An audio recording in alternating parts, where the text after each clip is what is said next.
Seattle-Tacoma International Airport was its usual chaos. Metallic echoes of rolling luggage, toddlers crying into travel pillows, last-minute gate changes blaring from overhead speakers. It was 4:52 p.m. and Gate 14A was already packed with first-class passengers scrolling through their phones, tapping impatiently on the armrests of leather chairs, and stealing glances at the ticking digital clock above the terminal doors. Among them, moving with a quiet grace that contradicted the tension around her, was Dr. Lorraine Bishop. She was in her early 60s, dressed in a tailored navy coat, gray cashmere scarf draped gently across her shoulders, and her salt and pepper hair pulled neatly back. In her right hand, she held a wooden cane, its handle intricately carved with what looked like West African motifs. Every few steps, the rubber tip tapped gently against the airport tiles, rhythmic and composed, like a woman who knew exactly where she was going and had no need to rush. Her eyes scanned the signs calmly. Boarding. First class. Flight 1286 to Washington, D.C. She nodded. That was her flight. That was her gate. She approached, her boarding pass tucked neatly inside a leather case embossed with the initials LB. Meanwhile, Flight Attendant Camille Prescott moved fast, her heels clicking like gunshots against the floor as she stormed toward the gate. She was younger, early 30s, with carefully styled blonde hair pulled into a bun, and a crisp uniform that seemed more like a shield than clothing. Her brows furrowed as she checked a printed passenger list in her hand, clearly annoyed that the gate agent hadn't maintained proper control of the boarding area. Camille's job was her pride, and working first class was a point of obsession. It was to her the front line of excellence. She believed first class was sacred, reserved only for the rich, the polished, the obviously successful. Not just anyone could belong in that space. And definitely not someone who didn't look the part. As Lorraine took the final steps toward the first-class boarding line, Camille barely looked up before their paths intersected. Their shoulders brushed. The collision wasn't hard, more a scrape in a tight space, but enough to disrupt Lorraine's balance. Her cane wobbled and clattered loudly to the floor. Conversations nearby halted. The sound echoed. The tap-tap of the cane had been so soft, but the drop? It was sharp, jarring, like a judge's gavel. Camille turned, irritated. She scanned Lorraine from head to toe, her age, her cane, her complexion, and something flickered behind her blue eyes. Not concern, not apology, just cold annoyance. "This is first-class boarding," Camille said, her voice cutting across the tension like a blade. "You don't belong here." The sentence landed with the force of a slap. Nearby passengers froze mid-scroll, mid-sip, mid-sentence. Even the gate agent turned slightly, his fingers pausing on the screen. Lorraine stood still for a moment. Her cane still lay on the ground, but she didn't rush to retrieve it. She just looked at Camille, the kind of look that made people stand up straighter without knowing why. Her voice was steady, measured, sharp without raising a single decibel. "You just made the biggest mistake of your career." Camille blinked. She had expected confusion, anger, maybe even embarrassment. But not this. Not the sheer, unshaken presence of this woman who, by every superficial standard Camille had ever used, should have looked fragile, out of place. But Lorraine didn't shrink. She didn't flinch. Instead, Lorraine bent down, retrieved her cane with grace, and took a breath. Then she stood fully upright, taller than Camille in every way that mattered. A hush settled over Gate 14A, and in that hush, Camille's lips curled into something like defensiveness wrapped in authority. She took a half step forward and held out her hand with artificial calm. "I need to see your ticket," she said. Lorraine didn't move. Her eyes never left Camille's face. "You'll get it," she said, "but not because you demanded it like that." Now, the passengers were no longer pretending not to watch.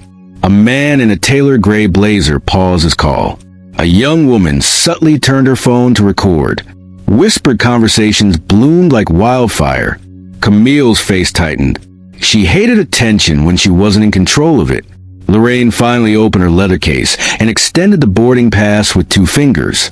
Camille snatched it, rude, abrupt, and squinted at the details. First class. Seat 1A, Dr. Lorraine Bishop. Camille's mouth twitched, almost imperceptibly. but she wasn't ready to back down. "Anyone can fake a boarding pass these days," she muttered. "I'm just doing my job." Lorraine didn't respond. She didn't need to, because the crowd had already picked up the scent. This wasn't about airline security. It wasn't about protocol. It was about prejudice. A black woman with elegance and power standing in a place someone else had decided she didn't belong. And that someone had just crossed a line far bigger than an aisle divider at gate 14A. As the cane tapped once more, and Lorraine walked calmly into first-class boarding area, leaving behind silence, stares, and one flight attendant whose fate had already begun to unravel. No one yet knew that this wasn't just a bad moment. It was about to become a moment that changed everything. The air inside Seattle-Tacoma International's Terminal B was thick with tension, not from chaos, but anticipation. Boarding had barely begun, yet a crowd had already started to gather around gate 14A, drawn like moths to a quiet, growing flame. At the center of it stood Dr. Lorraine Bishop, a black woman in her 60s, carved from poise and silence, her grip tight on the intricately carved wooden cane that had steadied her through decades of storms. Personal, professional, societal. She didn't say much. She didn't need to. Across from her stood Camille Prescott, young, blonde, and burning with a simmering arrogance honed over years of unchecked behavior, cloaked as policy. Her uniform was crisp, her posture straight, but her eyes betrayed something brittle, threatened, angry. It had only been seconds since she dismissed Lorraine with 6 words that would soon travel across the internet like wildfire. "This is first-class boarding. You don't belong here." Now, as Lorraine stood unmoved, Camille's irritation boiled over. Around them, travelers slowed down, eyes flickering from gate signs to the 2 women locked in a silent, high-stakes standoff. Lorraine had simply said, "You just made the biggest mistake of your career." And somehow, those words, soft as they were, struck Camille deeper than any scream could have.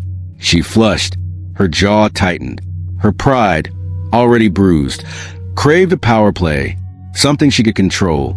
She stepped forward sharply, her heels clicking on the polished floor like drum beats in a countdown. "Let me see your boarding pass," she said curtly, extending a hand. Lorraine raised an eyebrow. "Why?" "I said, let me see your pass."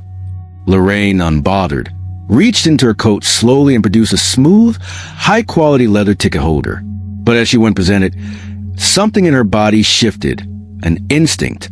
Perhaps she saw it in Camille's eyes. The same thing she'd seen on college campuses when she'd been the only black woman in the lecture hall. The same thing she'd seen in boardrooms, negotiations, and public service events. Disbelief that she belonged. She pulled back slightly, just enough to keep control of her ticket. That's when it happened. Camille's hand struck Lorraine's. A sharp, fast slap, not brutal, but unmistakably intentional. The kind born not from policy, but from panic, from ego, from prejudice masquerading as protocol. The crack echoed off the marble floor like a starter pistol. Conversations halted, heads turned, gasps broke the air like waves. And then came the sound, not from mouths, from wood.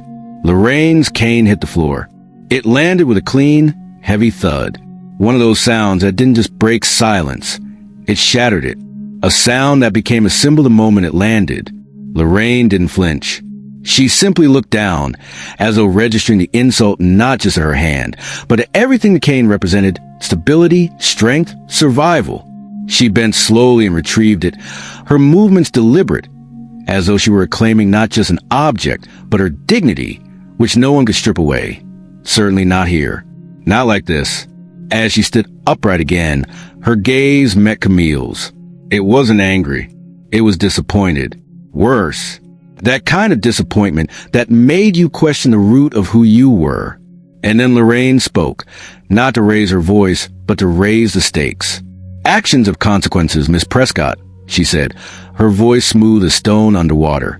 "You'll learn that soon enough." Silence held its breath.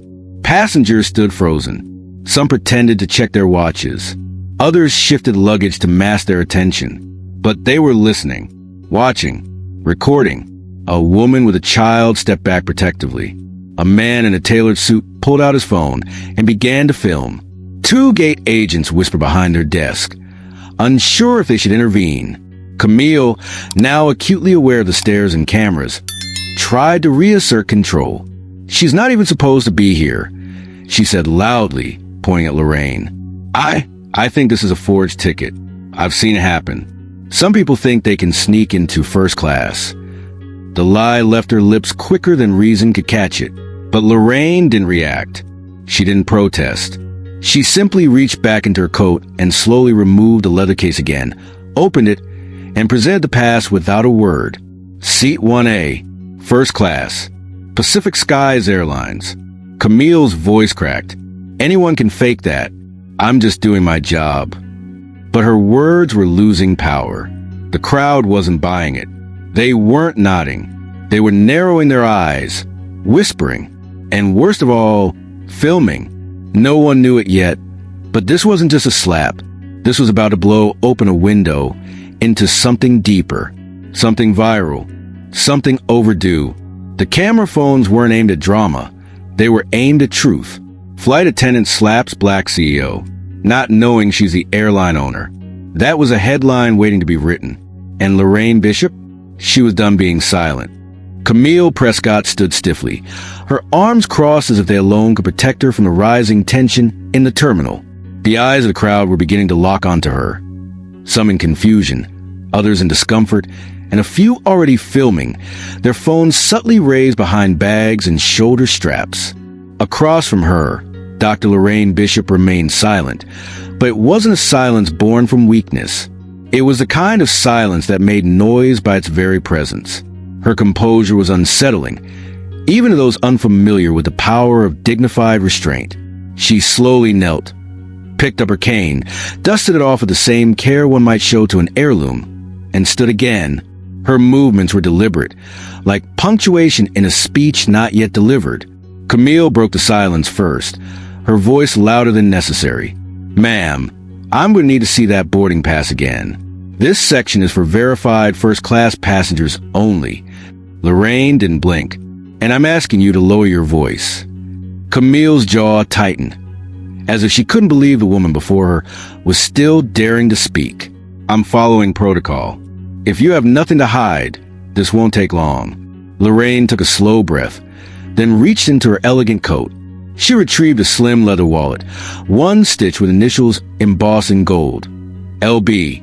From within, she withdrew a boarding pass and extended it forward. Not with hesitation, but with a kind of grace that often went unnoticed in people's society like to overlook. Camille snatched the pass, her eyes scanning the details. Her fingers froze. The ticket read, Lorraine Bishop, first class, seat 1A, Pacific Skies Airlines. But her pride wouldn't let her stop. "These can be forged. I've seen it before," she muttered, her voice now more of a crowd than the woman in front of her. "Anyone can print something like this." Murmurs rippled through the passengers nearby. A businessman whispered to his wife. A college student glanced at his phone, clearly checking the airline's passenger policy. Camille's eyes darted between them and the pressure mounted, but instead of backing down, she leaned in harder. Lorraine, still holding her cane firmly, kept her eyes on Camille. She didn't respond to the accusation, not with words. Instead, her silence swelled like a storm cloud. It was a kind of silence that revealed who had lost control and who never needed to raise their voice in the first place. Camille glanced around. A few more phones were up now, recording. She felt the stares, the invisible weight of public scrutiny, but her pride screamed louder. "I need to verify this with the desk," she announced, holding the ticket like it was contraband. Lorraine's gaze hardened ever so slightly. "You already know the truth," she said, "but you want to bury it under protocol. That's not policy. That's something else." Camille's face flushed red, but not from shame, from anger. "Excuse me?" Lorraine stepped closer, not threatening but resolute. "You didn't ask to see the ticket because of any policy. You asked because I didn't look the way you expected someone in seat 1A to look." That sentence landed like a slap. Camille's nostrils flared. "I'm just doing my job." "You're doing it poorly," Lorraine replied, and loudly. By now, A small circle had formed around them.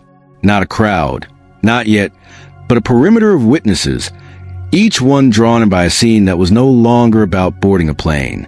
It was about something older, deeper, and much more dangerous. One voice in the crowd, a young woman, whispered, "She's got a ticket. Just let her on." Another voice murmured, "This feels wrong." But still, no one stepped forward. Camille raised the ticket above her head slightly, as if displaying evidence. "This needs to be rechecked at the podium. You can wait over there." Lorraine's eyes never left her. "I'm not moving." "You have to." "I don't." Camille stared, her fingers tightening around the paper. "Are you refusing to comply?" "No," Lorraine said, her voice calm. "I'm refusing to be humiliated." A pause. The world seemed to hold its breath. It was then that Camille realized this wasn't going her way. Not anymore. The usual balance of power, the subtle privilege of the uniform, the assumption of authority, was eroding, and fast. Still, she clung to it. She turned to the nearest staff radio unit, clipped to her shoulder. "I need a supervisor at Gate 14A. Now," she said into the mic, her voice clipped and sharp. Lorraine's expression remained unchanged. "Good. I was hoping someone would join us. You're going to need backup when this goes public." Camille's hand dropped from the mic. "Are you threatening me?" "No. I'm informing you. There's a difference." The crowd was no longer murmuring. It was watching closely, carefully. Phones out, eyes narrowed. The tension had reached a point where any word, any breath might detonate it. And Lorraine Bishop, standing in the eye of the storm, looked as if she had predicted this moment long before it arrived. She adjusted her scarf, lifted her chin, and as Camille shifted uncomfortably, Lorraine delivered one final sentence. "This is not the end of the scene. It's the beginning." And just like that, the boarding gate became a courtroom. The flight attendant, a defendant, and the black woman she had underestimated. Something much more than a passenger. She was a storm. The whisper of heavy souls echoed on the polished tile of the terminal floor. Amid murmurs and glances, a tall, sharp-suited man with silver-rimmed glasses approached the chaos unfolding near Gate 14A. Ethan Calder, head of operations at Aurora Pacific Airlines, moved with calm urgency. The kind of calm that only came from managing hundreds of crises. But this one felt different. He felt it in the air. The tension was too thick. The silence too deliberate. As he approached the cluster of staff and passengers gathered like spectators around an invisible fire, Ethan's eyes immediately found her. There she was, sitting tall, cane across her lap, eyes forward, not a flicker of fear, just presence. Lorraine Bishop.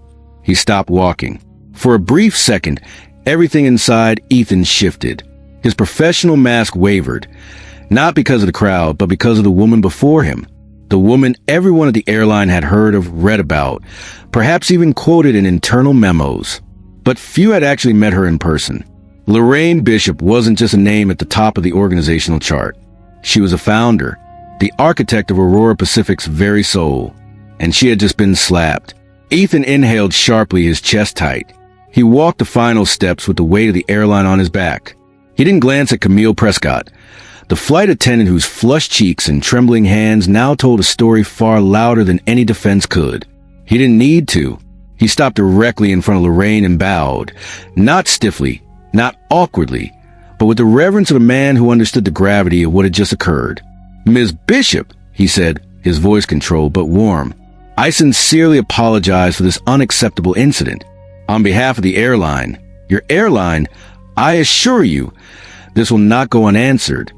Camille's face drained of all color. Her lips parted as if to speak, but nothing came out. Her breath hitched. Passengers nearby, previously just spectators, now gasped. A camera phone clicked.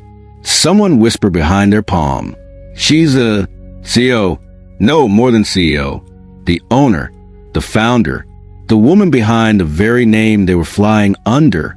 And Camille Prescott had just told her she didn't belong here, told her to step aside, slapped her hand. The title spread like a wave through the crowd. "Flight Attendant slaps Black CEO. Did you hear?" She owns the airline.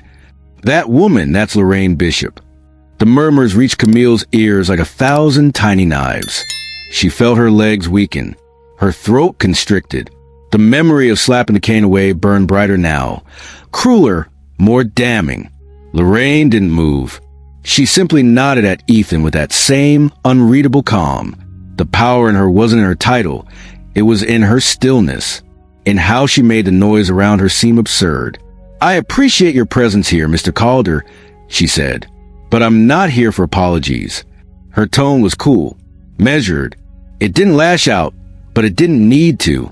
Every word settled like dust, slow but final. Ethan understood. He turned to Camille.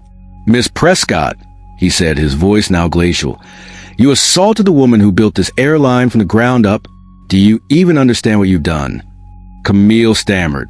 "I didn't know who she was." "And if she wasn't Lorraine Bishop?" Ethan snapped. "Would you still think your actions were acceptable?"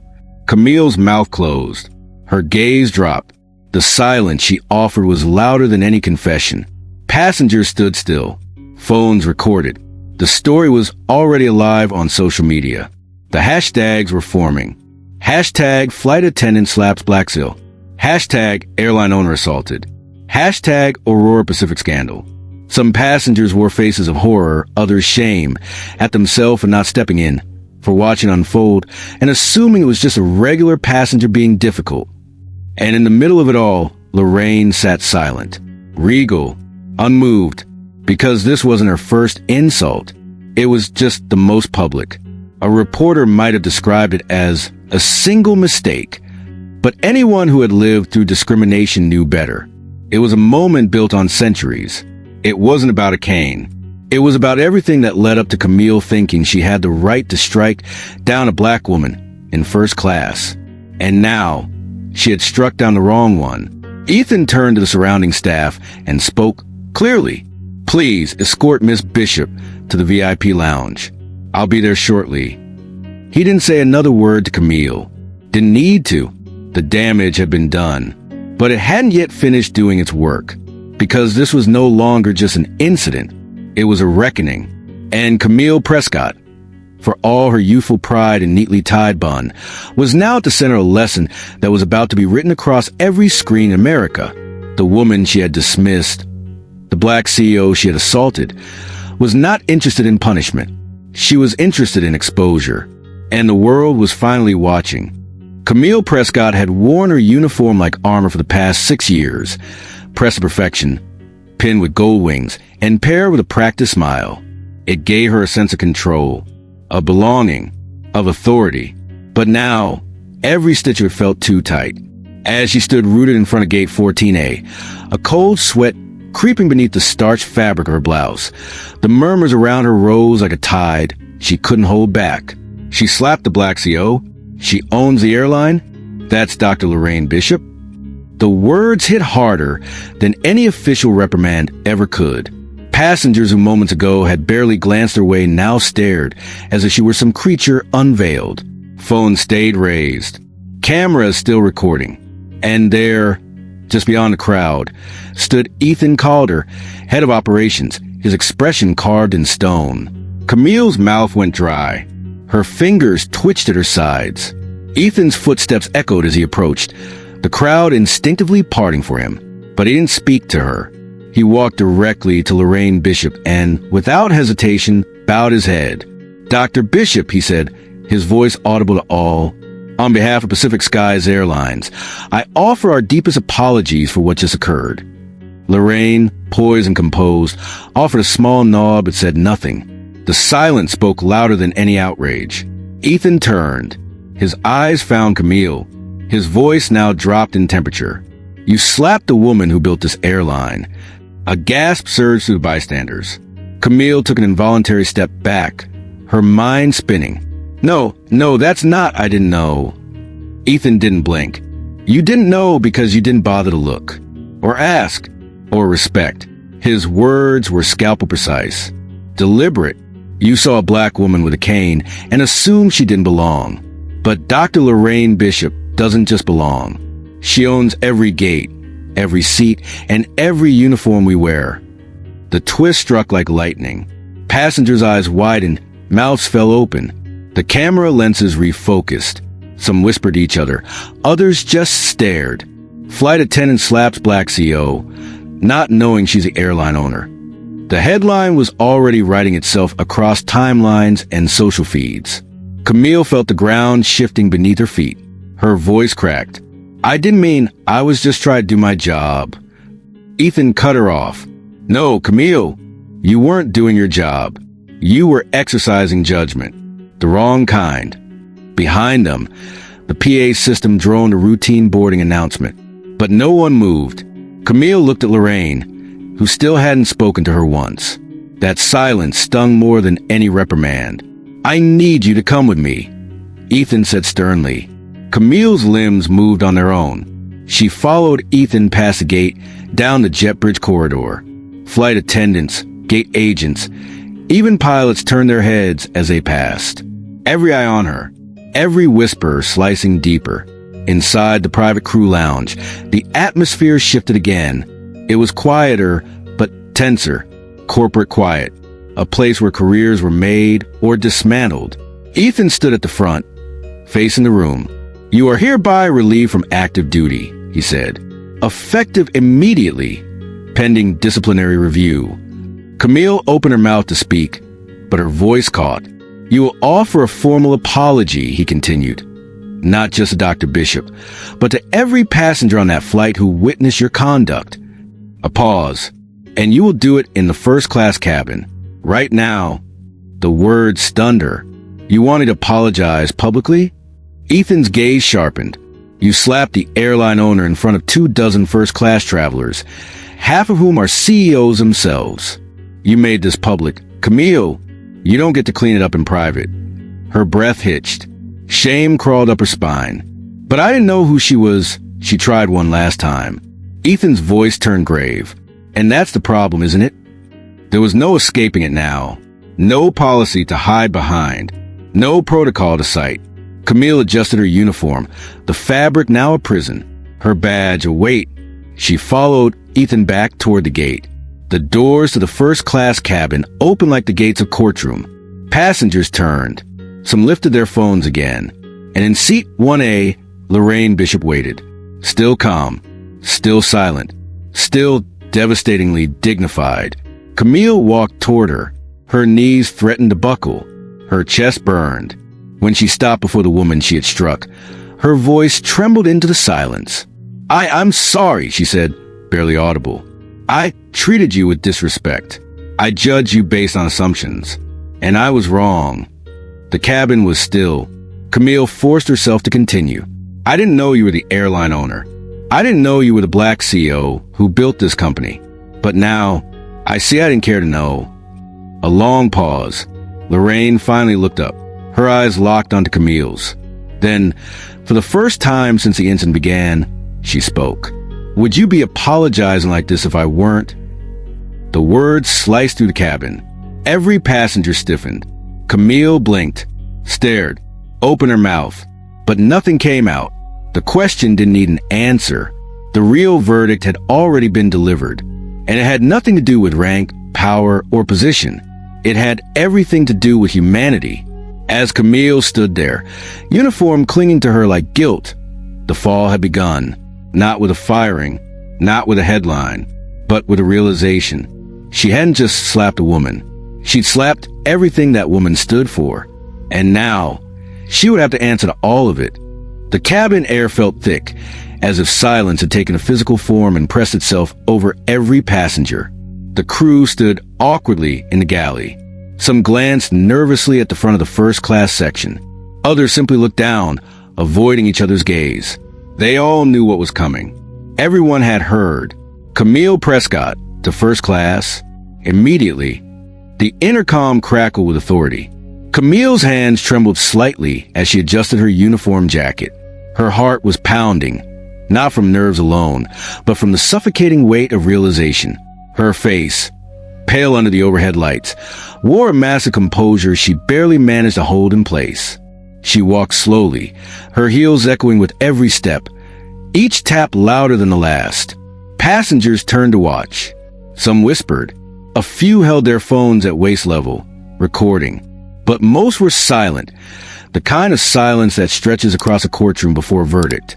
Lorraine Bishop sat in seat 1A, her posture composed, her cane resting across her lap. Her expression didn't betray anything. No anger, no satisfaction. Just calm stillness, like still water over a deep, powerful current. Camille stopped 2 feet in front of her. She began, then swallowed hard, forcing herself to speak with clarity. I would like to offer my sincerest apologies, ma'am, for my words, my behavior, and for disrespecting you in front of everyone here. Lorraine didn't speak immediately. She studied the woman before her. The once confident flight attendant now looked like a child called to front of class with the wrong answer. "Tell me something, Miss Prescott," Lorraine finally said, her voice soft but carrying through the entire cabin. "Would you be apologizing to me like this if I weren't the owner of this airline?" The cabin froze.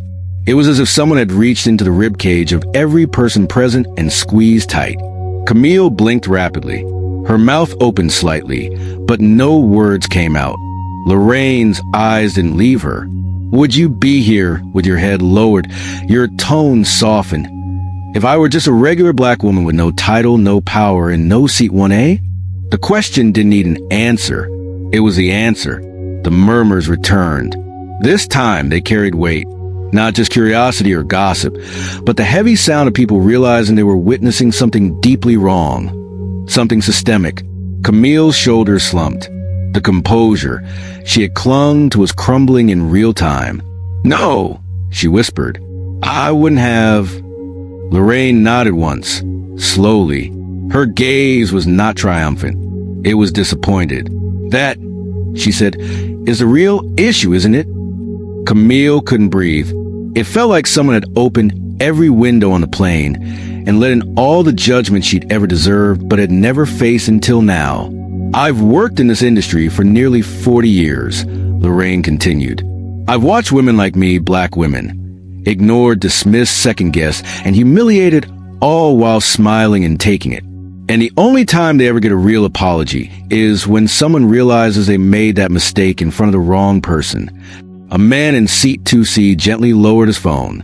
A woman across the aisle wiped a tear. A younger passenger in a hoodie whispered, "She's right." Camille stood still. No words could fix this. Not anymore. "I don't want your apology because I'm the CEO," Lorraine said. "I want you to think about every other woman you've spoken to like she didn't belong." Camille nodded. Her throat was tight. Her cheeks burned with shame. "Yes, I will." "Good," Lorraine said, "because this is the first time someone like you is being forced to reflect. Publicly. Maybe next time, you'll pause. Maybe next time, you'll remember this moment." She didn't raise her voice. She didn't have to. Her words didn't need volume. They had truth, and that was louder than anything else in the cabin. Camille stood there for a few more seconds. The apology had been made. The lesson had been delivered. But the punishment wasn't humiliation. It was exposure. It was a mirror she'd been forced to look into, and a reflection that would follow her long after the flight had landed. Lorraine gently adjusted her scarf and turned her gaze out the window. She didn't look at Camille again, because the lesson was over. Now came the real test, what Camille would do next. The aircraft sliced the sky like a silver whisper, cruising above the clouds, yet inside its first-class cabin, the tension hung heavier than cabin pressure. Camille Prescott stood still at the front of the aisle. Her crisp uniform, once a symbol of pride, now clung to her like a costume too heavy with shame. Her polished shoes felt like bricks. Her name tag shimmered beneath the overhead lights, mocking her now more than ever. She clutched the tray of tea like it was an offering at an altar. Every step toward seat 1A was like walking through a courtroom, with invisible jurors on either side, passengers watching silently, pretending to just pillows or flick through in-flight menus, but secretly burning holes into her with their eyes. They had seen everything. They knew who she was. More importantly, they knew who the woman in seat 1A was. Lorraine Bishop, the black CO she had slapped. Camille stopped just in front of her. The cane rested gently by Lorraine's leg, its carved handle catching light. Lorraine sat upright, regal and unreadable. Her gaze, calm but sharp, slowly rose to meet Camille's. "Miss Bishop," Camille said softly, her voice cracking around the syllables. "Would you like your tea now?" Lorraine didn't speak immediately. She tilted her head slightly, studying Camille like she was a glass window, looking not at the surface, but through it. "Yes," she replied calmly. "Black tea, no sugar, a few slices of fresh lemon, please." Camille nodded, retreating like a soldier dismissed from judgment. When she returned, her steps were even slower. Her fingers trembled as she placed the cup and saucer down on the fold-out table. She poured thousands of cups like this in her career, but never before had the ritual felt so loaded, so delicate. Lorraine picked up the cup without a word. She brought it to her lips, sipped gently, then set it down with a grace that made Camille's movements feel like clumsy echoes. A long pause. Then Lorraine spoke. "Have you ever been judged for your skin color, Miss Prescott?" Camille's throat tightened. "No," she said quietly. "I haven't." Lorraine nodded, not with contempt, not with triumph, just an acknowledgement of a truth she had heard too many times before. She looked out the window, her voice barely louder than the hum of the engine. "Then you've lived a life many can only dream of." Camille stood frozen. There was no hostility in Lorraine's tone, only history. A weariness buried so deep that no outburst could match its weight. Her words weren't meant to wound. They were meant to reflect. And in that reflection, Camille saw herself clearly for the first time. Camille began, but the words stuck. What could she say? That she was sorry? That she hadn't known? That she had been tired or distracted or simply acting on protocol? No excuse would hold water here. I didn't realize how much. I was blind. She managed. Lorraine turned back to her, her eyes locking onto Camille's with quiet precision. Blindness is an excuse when you choose to keep your eyes shut. Camille felt her knees weaken. "I didn't mean to hurt you. I didn't see." "No," Lorraine interrupted gently. "You didn't want to see." Another pause. Another wound exposed. "I've been in your shoes," Lorraine continued. "I've stood where you stand, needing to prove something. But I never had the luxury of assuming I belonged in places like this. I had to earn it and then defend it." Camille lowered her head, blinking fast. "I thought I was being professional," she whispered. "I thought I was protecting the standards." Lorraine's eyebrow arched ever so slightly. "Whose standards?" The question was soft, but it hit like thunder. Camille had no answer. Lorraine leaned forward now, her tone shifting from reflection to purpose. "This airline exists because someone like me believed that we could do better, that our wings should carry more than passengers. They should carry dignity. For everyone, not just the ones who look like they belong on billboards." Camille nodded slowly, the truth cutting past pride, past fear, landing squarely in her soul. "I understand now," she said. "At least I've started to." Lorraine reached for the cup again, sipped, and then offered something unexpected, a sliver of grace. "You're not the first to think I didn't belong here," she said, "and you won't be the last. But maybe you can be one of the few who decides to change." Camille swallowed, hard. "I want to," she said.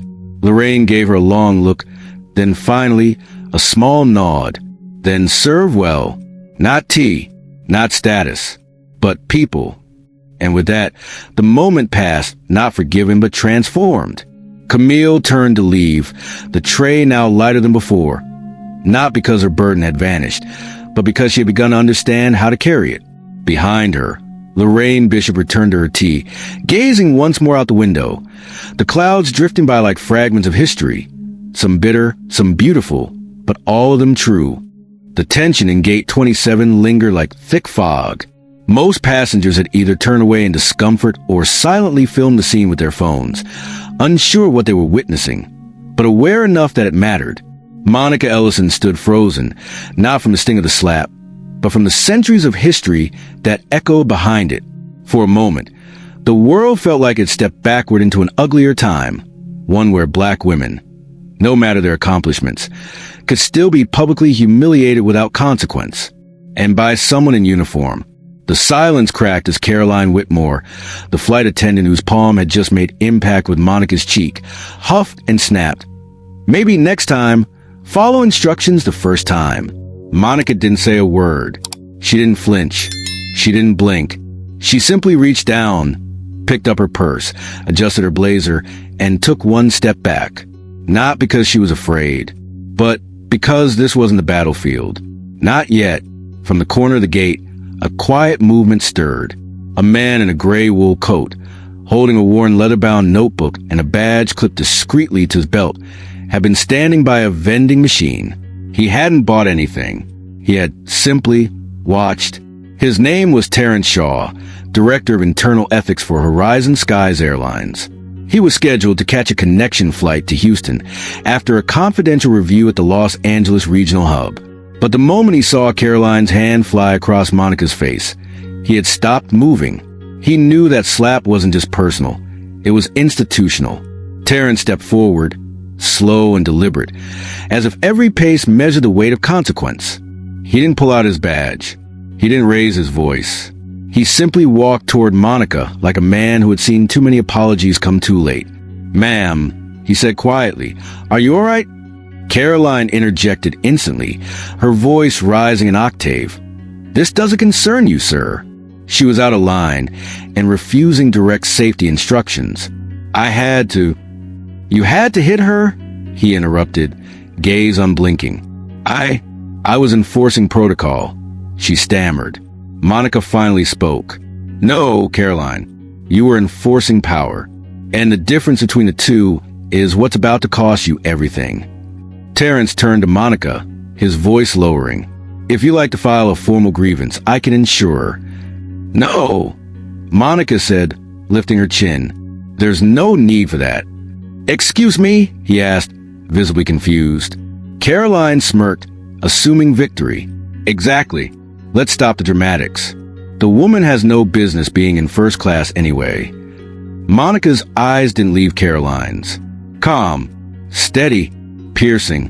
"I don't need to file a grievance," she repeated, and then slowly reached into her purse. Not aggressively, but with practiced precision. Her fingers curled around a smooth leather ID case and flipped it open. Terrence took one glance and stiffened. Caroline leaned forward, squinting. On the badge read, "Monica Ellison, Chairwoman and CEO, Horizon Skies Airlines." The air was gone from the gate. Even the buzz of the overhead announcements faded into the background. Caroline blinked, then blinked again. "No, this can't be a joke." Monica didn't respond. Terrence took a small step back, both out of respect and realization. "Ma'am, I had no idea you were flying today." "That was the point," Monica said, her voice quiet but ironclad. "I needed to see what our customers experience when no one knows who I am. And now I've seen enough." Her words sliced sharper than any slap could have done. Passengers around them slowly lowered their phones. The energy shifted.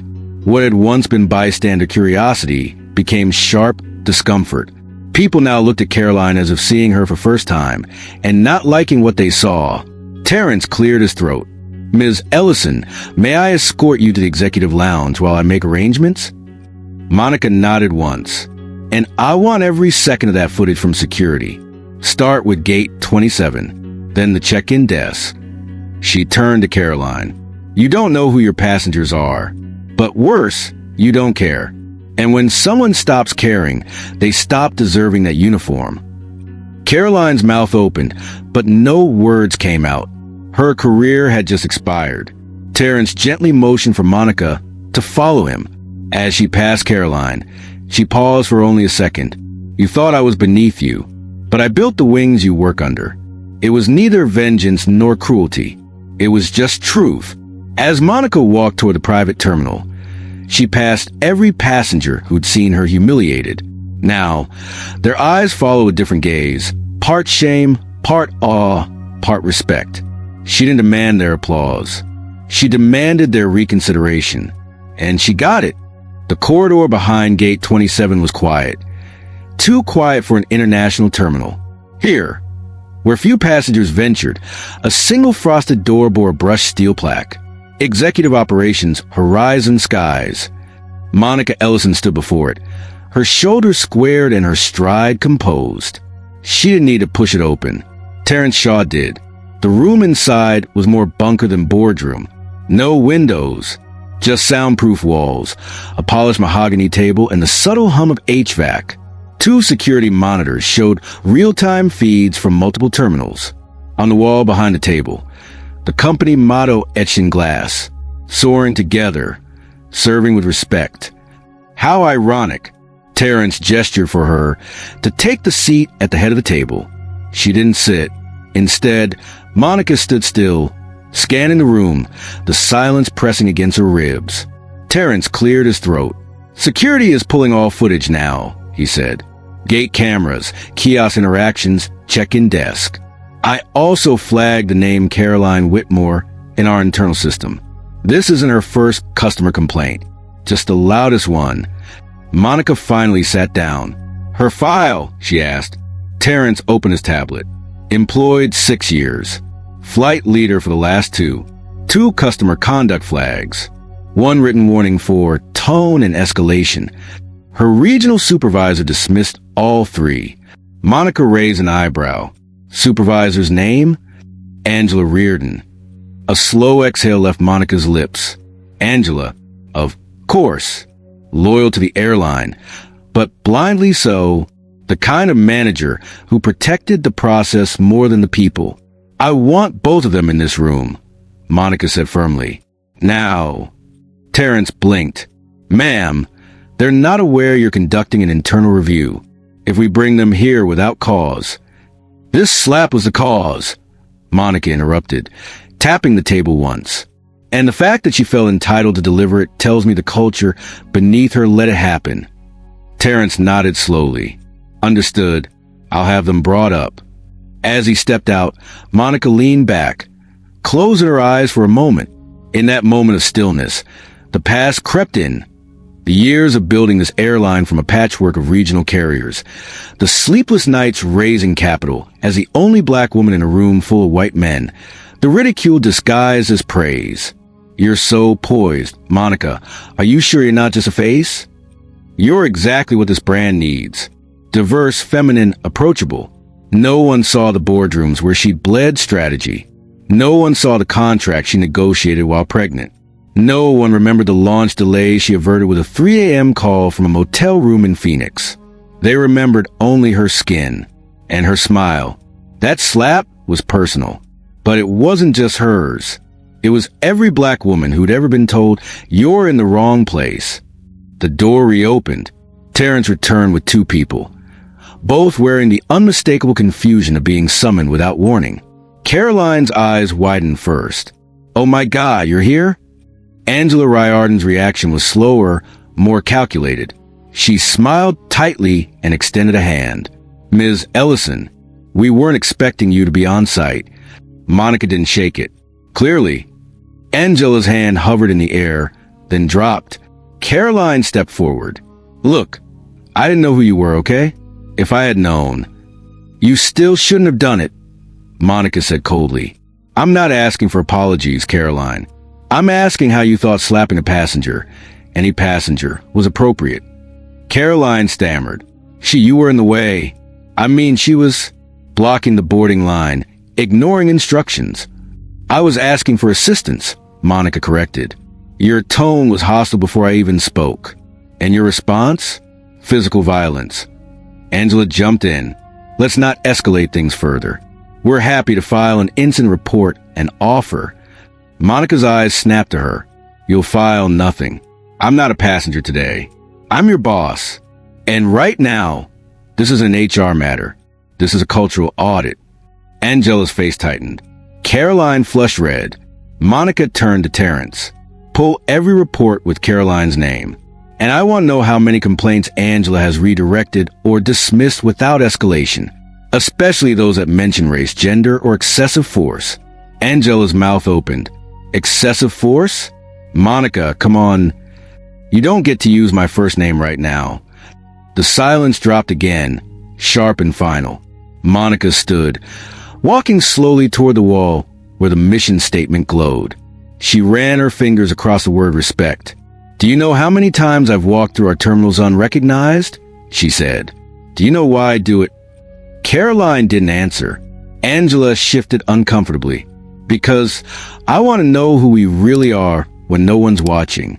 Not just what we say in training videos or brochures, but who we are at the kiosk, in the gate line, in the air. And what I saw today was everything we claim we're not. She turned around, her voice even but razor sharp. You don't slap a customer. You don't slap a black woman in public and expect silence. You certainly don't slap the woman who signs your paycheck and think, I can explain. You're done. Caroline gasped. Wait, you're firing me? I'm terminating your employment, Monica said, effective immediately. Your badge will be revoked, and your conduct referred to civil aviation for investigation. Angela spoke up. That's a severe overreaction. One incident shouldn't. Angela, Monica interrupted. Pack your desk. Angela froze. Excuse me? Your judgment allowed this. You fostered it. You ignored warnings, protected toxicity, and failed up, but not anymore. Angela's face paled. You can't be serious. I'm not just serious, Monica said. I'm strategic, and I will not let this company fall under the weight of silent bias. Terrence looked down at the table, hiding his smile. Caroline sank into her chair. Angela stayed standing, but trembling now, like a dam cracking under truth. Monica turned to leave. Terrence, I want an all-staff meeting scheduled within 48 hours. Mandatory attendance. We'll be addressing workplace culture, and this won't be a speech. It'll be a reckoning. As she opened the door to leave, she added one final line. We soar together, or not at all. And with that, the CEO of Horizon Skies walked back out into the light, not as a passenger, not as a victim, but as a storm in heels. News doesn't travel by speed at an airport. It travels by whispers. By the woman who saw it all while charging her phone. By the teenage boy who posted a 12-second video on TikTok titled, Flight Attendant just slapped a CEO flush face. By the gate agent who mouthed, Oh my God, that was her? To a co-worker and pretended to keep scanning boarding passes. And by the janitor sweeping near gate 27, who didn't say a word but watched the ripples travel through people like heat on tarmac. By the time Monica Ellison stepped out of the executive hallway and into Concourse C, her name wasn't just a name, it was a current. Something powerful moving through terminals, lounges, employee break rooms, and even the private cockpit chat rooms pilots used to gossip under pseudonyms. But she didn't walk fast. She didn't look left or right. Monica simply walked with the calm of someone who no longer needed to explain herself. Her heels clicked with elegance on the polished floor. Her blouse still crisp despite the chaos of the morning. Her afro crown intact, glorious, defiant, undisturbed. People watched. Some whispered. Some recorded. No one moved to stop her. She wasn't dressed in armor, but she may as well have been. At the far end of the concourse, near gate C18, a small girl tugged on her mother's sleeve and pointed. Mom, that's the lady. Her mother leaned down. What lady? The one from the video. The one who got slapped but didn't cry. The mother's face changed as she looked up and saw Monica walking by, then softly told her daughter, That's not just any lady, baby. That's the boss. Behind her, agents at the information desk stood awkwardly. One of them, a young black man named Jermaine, struggled with the weight of what he'd seen. He turned to his supervisor, trying to find words. She handled that with more class than I think I ever could have, he said quietly. His supervisor nodded. She handled it like someone who's been there before, like someone who had to hold it all in for years. Back near the Horizon Lounge, another employee named Suri frantically texted her best friend. Bruh, you won't believe this. The woman Caroline slapped? That was Monica Ellison. The Monica Ellison. Her friend texted back. Shut up. No way. Wait, is Caroline dead? Like career-wise? Suri replied. Fired. Right there. And her manager too. Monica went full CEO mode. Cold. Ruthless. Kinda iconic. Meanwhile, Monica reached a private exit near the VIP car service stand, where a sleek black SUV with tinted windows waited. A chauffeur opened the door, but she paused, looking out at the vast window overlooking the runway. Jets came and went like clockwork. The skyline beyond shimmered with noon haze, but her eyes weren't focused on takeoffs. They were on legacy. Her legacy. This airline had been born from scraps. She'd merged regional routes, navigated economic collapses, fought through deregulation, and negotiated for fair contract in a world that didn't want a black woman on the top floor, much less owning the entire building. Every chair in every terminal meant something to her. And yet, today proved something brutal. Her name on the stock ticker didn't mean her face was safe from being struck. She took out her phone. No Instagram. No statement. No PR fluff. Just a text to her younger brother. It happened again. But I'm handling it, just like Mama taught us. He replied immediately, "Proud of you. Want to talk?" She didn't reply yet. Not because she didn't want to, but because silence right now said more than words.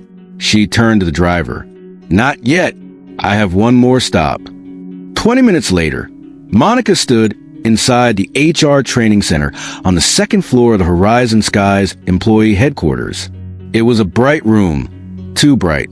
White walls, blue carpeting, framed inspirational posters like "Leadership begins with listening" and "Compassion is first-class service." A handful of new hires sat in uncomfortable chairs, clutching Horizon Sky's orientation packets. One of them, a Latina woman in her early 20s, whispered, "Why is she here? Isn't she like the top boss?" Another muttered, "Think this has to do with that slap thing?" The HR manager at the front of the room, a thin man with wire glasses named Nolan, was visibly sweating. He hadn't been told she was coming. Monica walked straight to the front. "I'm not here to give a speech," she said simply. The room froze. "I'm here because I need you to know something before you ever put on that uniform." She looked each of them in the eye. "You don't work for me. You work with me. And you don't serve the public from a place of ego. You serve them with honor, with dignity, with patience. And yes, sometimes you'll be tired. You'll be overworked. You'll be frustrated." She paused. "But the moment you forget that every face you encounter has a story, a struggle, and a soul, you failed this job." A young man near the back slowly lowered his orientation packet to his lap. He wasn't looking at a CEO anymore. He was looking at someone who had earned every stripe, every scar, every damn mile. Monica smiled faintly.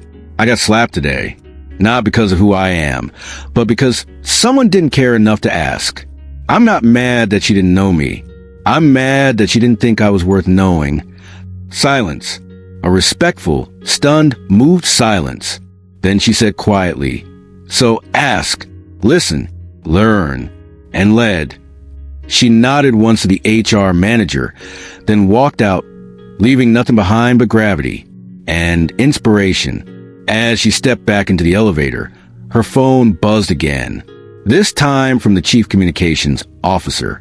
"Over 1.2 million views in 3 hours. Press wants a statement. Do we respond?" Monica stared at the message, then typed back, "No comment yet. Let the silence speak for me. They'll feel it." And they would, because from Gate 27 to every corporate office across the nation, people weren't just talking about a slap anymore. They were talking about who got up after it. The Horizon Skies headquarters gleamed in the afternoon sun. From the outside, it looked unshakable, an architectural symbol of success, lined with reflective glass and white stone columns. But inside today, something unseen cracked. A mandatory meeting had been called. Executive team, operations, HR, regional managers, flight crew leadership. No one knew the full reason. Some whispered rumors. It's about the incident at LAX. She's furious. Somebody's getting fired today. Others simply stared at their shoes, adjusting their name badges, clutching notepads they wouldn't dare write on. The large conference hall was packed. Rows of polished oak tables. Rows of men in navy suits and women in sharp blazers. Dozens of screens lining the walls, still displaying Horizon's slogan, "Soaring together, serving with respect." A slogan that suddenly tasted hollow. Then she walked in. Monica Ellison. No assistant. No entourage, no speechwriters. Just her, and a leather portfolio tucked neatly under her arm. The room, full of high-ranking executives and managers, rose to their feet instinctively. Some clapped out of habit, some out of guilt. She didn't acknowledge the applause. "Sit," Monica said. The word wasn't loud, but it carried the weight of command and a warning. The room obeyed instantly. She walked to the center of the stage, no podium, no teleprompter, and paused.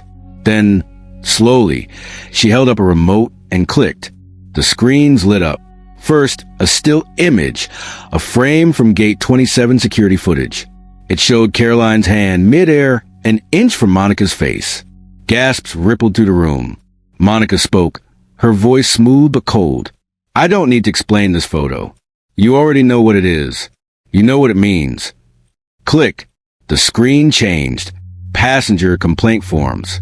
Formal grievances. Emails warning about employee misconduct.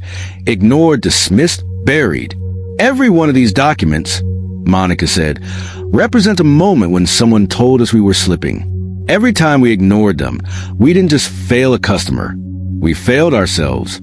She paced slowly. "I wasn't planning to be at LAX yesterday. I was supposed to be in New York negotiating a new international route. But my gut told me to fly undercover again, unannounced, unescorted, invisible.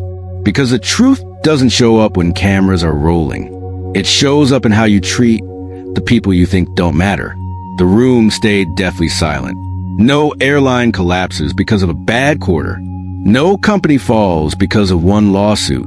They fall because they rot inside, quietly, slowly, when ego replaces service. Click.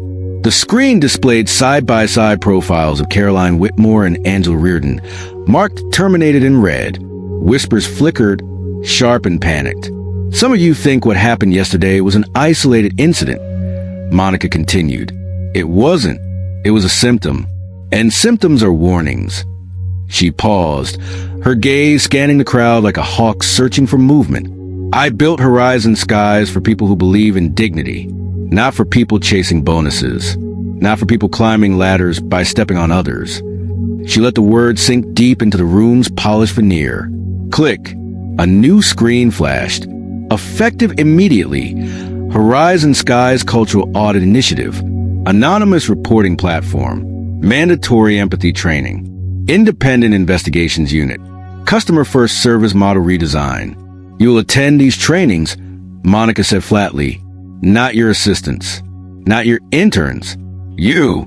And for those of you thinking about transferring departments, retiring early or quietly resigning," she smiled thinly, a smile colder than steel.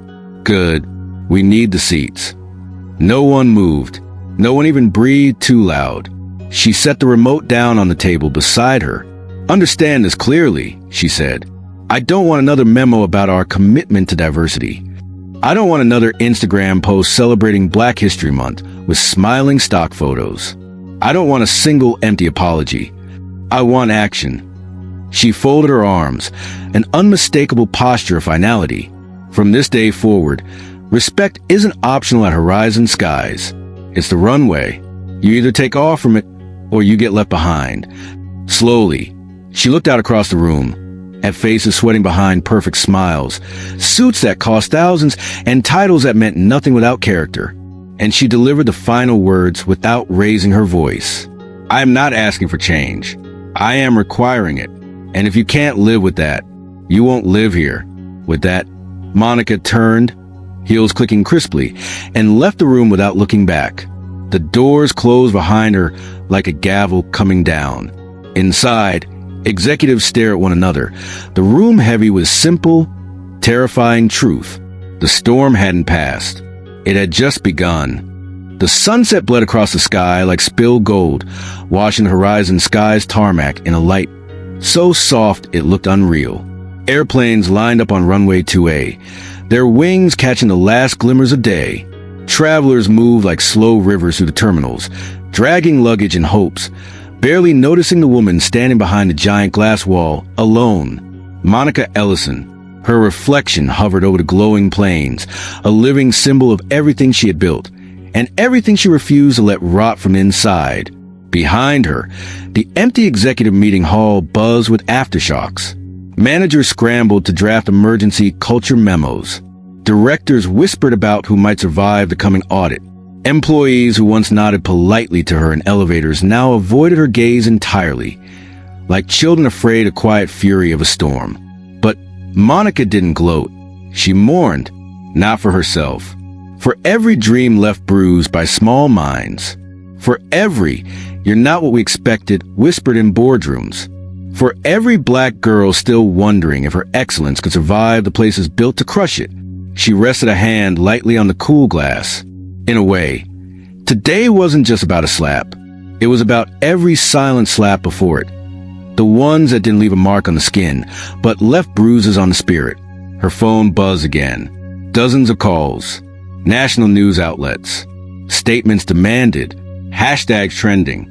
Hashtag Monica Ellison. Hashtag so unmasked. Hashtag slap that changed everything. She ignored them all. For now. Instead, she opened her personal messages where it mattered. Hundreds of texts. Some from employees she hadn't spoken to in years. Thank you for standing tall. I never thought someone at the top would fight for people like us. Because of you, I'm proud to wear this badge again. One message made her pause. I was going to quit next week. I thought nobody cared anymore. But you showed up. You didn't have to, but you did. Thank you for reminding me why I stayed. A slow, quiet smile broke across her lips. That was why she fought. That was why she endured. That was why she built wings, even when the world tried to clip them. Behind her, footsteps approached. Terrence Shaw, still in his gray coat, stood respectfully a few feet away. "Ma'am," he said softly, CNN, NBC, and the Times are all asking for a live statement. Monica didn't turn around. "What do they want to hear?" she asked. Terrence hesitated. "That you're angry, that you're taking legal action, that you're making an example." Monica finally turned. "No," she said simply. "They don't get a show." Terrence raised an eyebrow. "Then what do you want to give them?" She smiled faintly. "The truth." She gestured toward the runway behind her. Planes rising into the burnished sky, climbing higher, faster, freer. "I didn't come this far to burn it all down," she said. "I came to make sure no one ever doubts again who belongs here." She pulled a folded sheet of paper from her portfolio, the only statement she planned to release. No cameras, no podium, just words. She handed it to Terrence. He skimmed it, eyes widening slightly. It wasn't defensive. It wasn't furious. It was a vow, a promise. It read, "Official statement from Monica Ellison, CEO of Horizon Skies Airlines. The skies were never built to carry only some of us. They were built to carry all of us. At Horizon Skies, we will rise together, or we will not rise at all. Disrespect has no altitude high enough to hide in. I am not issuing punishments. I am building a future. This is not the end. It's the runway." Terrence looked up at her, something close to awe flickering across his features. "It's beautiful," he said quietly. "It's necessary," Monica replied. She took one last look at the sky. A final boarding announcement echoed faintly behind them. Somewhere, a mother kissed her child goodbye at the gate. A soldier hugged his father before flying out. A nervous graduate carried a suitcase full of hope to a job interview across the country. And none of them would ever know today happened. But they would feel it. In the service, in the culture, in the spirit Horizon Skies would carry forward. Because Monica Ellison didn't just own an airline. She owned the sky it flew through. She turned back toward the terminal. Time to board the next flight. Time to fly higher, not for herself anymore, but for every unseen soul who ever believed they didn't belong above the clouds. As Monica walked forward, the glass behind her reflected something new. Not a lone woman standing against the system, but a woman becoming the system she rebuilt. One that could finally carry everyone. And this time, nothing and no one was going to clip her wings. Inspired by Monica's journey? Help us keep these stories flying. Subscribe, like, and share this video to spread the message. Respect has no altitude limit. New stories every week. join the movement.